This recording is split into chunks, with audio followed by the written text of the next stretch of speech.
Christine, and this is my partner. His name is Dakila. Okay, Dakila, show them your sweet smile. Hi there, everyone. Good afternoon. So, by the way, my name is Officer Val, and this is my partner, a junior member of the Marine Patrol, and her name is Sophie. Okay, Sophie, say hi to everyone. Hi! Well, you know what, folks, here at Ocean Adventure, we are very much concerned about the environment.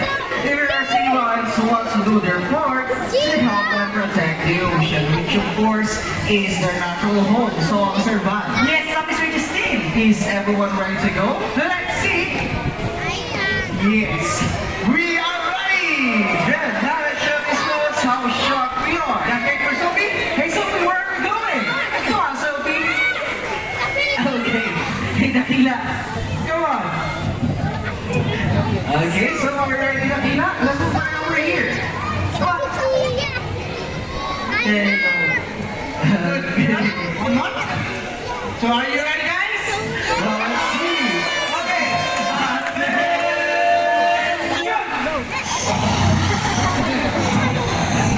Hey, Sophie, what are you doing? You're not supposed to sleep.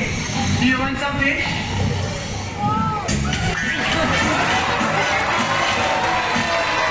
Very nice.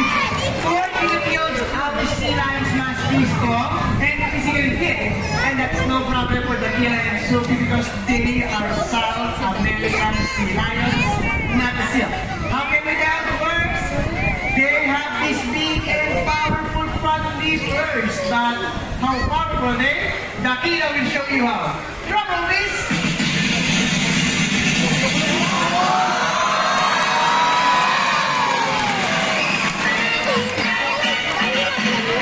So, Officer Van. Yes, of course. Did you see that? Yes, I saw that. How's that horse work, huh? Not bad.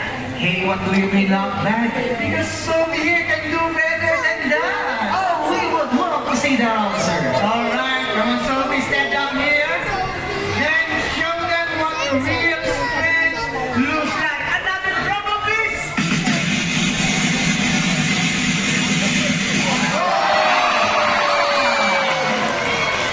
Officer Val, you're not kidding. Well, there's another feature that makes them different from a seal. It's their high flippers that rotate, making moving on land so easy. Okay, guys, show them your back flippers. There you go.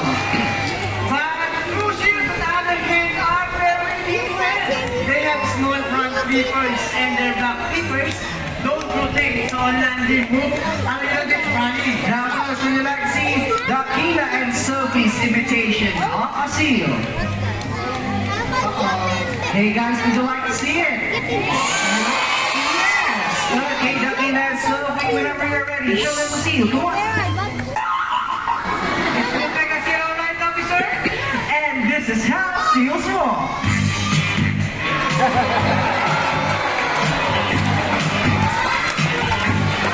Okay, now see what we mean a little bit funny on land. Now, folks, how about a big round of applause for Sophie and Dakila?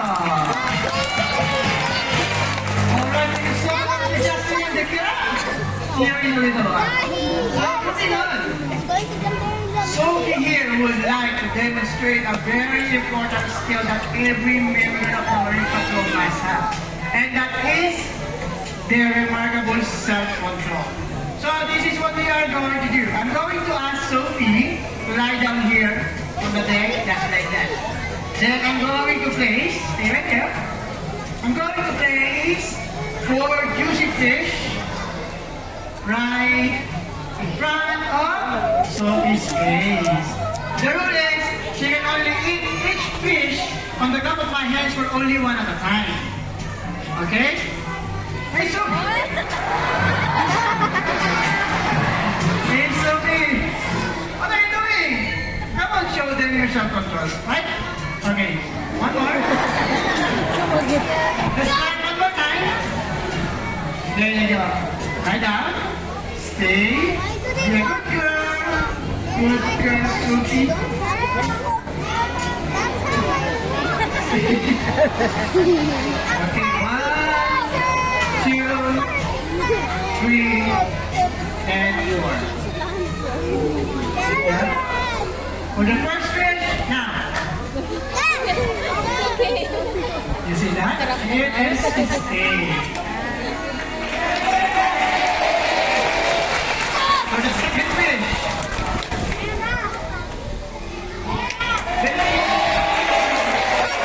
Hey, what are you doing? Do you think you can fool her? Do you think? No, unlike all of you folks who are trying to confidence. Never! I told you, she is really good at this. Okay, Sophie, you can have the third fish. Now, see that?